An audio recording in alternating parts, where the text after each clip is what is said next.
বাইরে সেই সকাল থেকে একঘেয়ে বৃষ্টি পড়ছে। আগস্ট মাস। রহস্য, রোমাঞ্চের গল্পের বইটাও আজ আর ভালো লাগছে না মৃন্ময়ীর।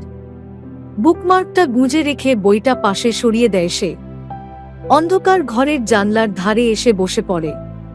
কাঁচের ওপারে অবিরাম ঝরতে থাকা বৃষ্টির দিকে চুপচাপ তাকিয়ে থাকে।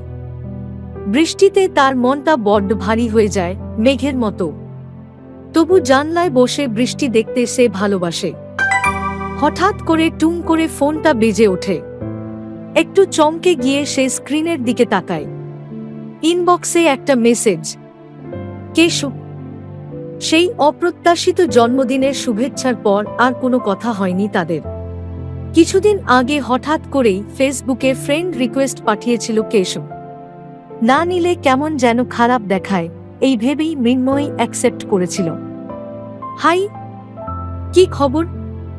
এইটুকু দিয়েই শুরু। তারপর তোর কি খবর, কাজ কেমন চলছে, এমন অগোছালো কথোপকথনে বেশ কিছুটা সময় কেটে যায়। কেশব কর্মসূত্রে থাকে অন্য শহরে। কথার মাঝেই হঠাৎ মনে পড়ে যাওয়ায় মৃন্ময়ী জিজ্ঞেস করে, ওখানে কেমন বৃষ্টি হচ্ছে? কেশব হেসে লেখে, একদমই বৃষ্টি নেই, ভীষণ গরম। ছাদে বসে আছে সে, একটু স্বস্তির আশায়। মৃন্ময়ী জানায়, এখানে কয়েকদিন ধরেই একঘেয়ে বৃষ্টি চলছে। তারপর কেশব জানতে চায় মৃন্ময়ীর বৃষ্টি ভালো লাগছে কিনা। মৃন্ময়ী লেখে, যে বৃষ্টিতে গাছের পাতায় জমে থাকা ধুলো ধুয়ে যায়, যে বৃষ্টিতে রাস্তার রং ধূসর থেকে আবার গভীর কালো হয়ে ওঠে, সেই বৃষ্টি তার ভালো লাগে। আর ভালো লাগে সেই বৃষ্টিতে একটা বড় ছাতা মাথায় দিয়ে ফাঁকা রাস্তা দিয়ে হাঁটতে, যখন গাড়ি কম থাকে, লোকজন কম থাকে, আর রাস্তাটা নিজের মতো হয়ে যায়। মনে হয় ওই রাস্তা দিয়ে যেখানে খুশি চলে যাওয়া যায়।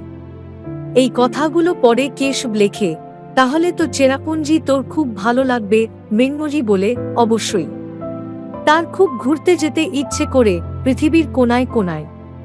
তবে আগে সে দেশের সব জায়গা ঘুরে দেখতে চায়, তারপর দেশের বাইরে। সেই তালিকায় চেরাপুঞ্জির নামও আছে। কেশব ঘুরতে ভালোবাসে। চাকরিসূত্রে সে এখন থাকে আরেক রাজ্যের শহরে, আর সুযোগ পেলেই বেরিয়ে পড়ে। তার ছবিগুলোই মাঝে মাঝে ফেসবুকের স্ক্রিনে ভেসে ওঠে মৃন্ময়ীর চোখে। কেশব লেখে, যখন তুই চেরাপুঞ্জি যাবি, আমাকেও সঙ্গে নিয়ে যাস। দুজনে ছাতা মাথায় বৃষ্টিতে হাঁটব আর মোমো খাব। মৃন্ময়ী হেসে লেখে, মোমো নয়, তেলে ভাজা।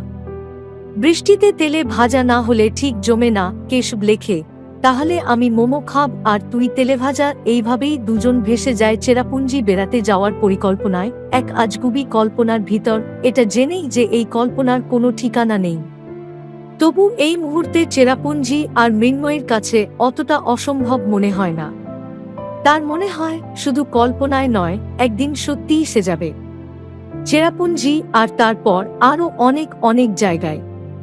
কেশবের সঙ্গে এই সামান্য কথোপকথনেই মৃন্ময়ীর নিজের স্বপ্নগুলোর ওপর ভরসা ফিরে আসে একটু একটু করে।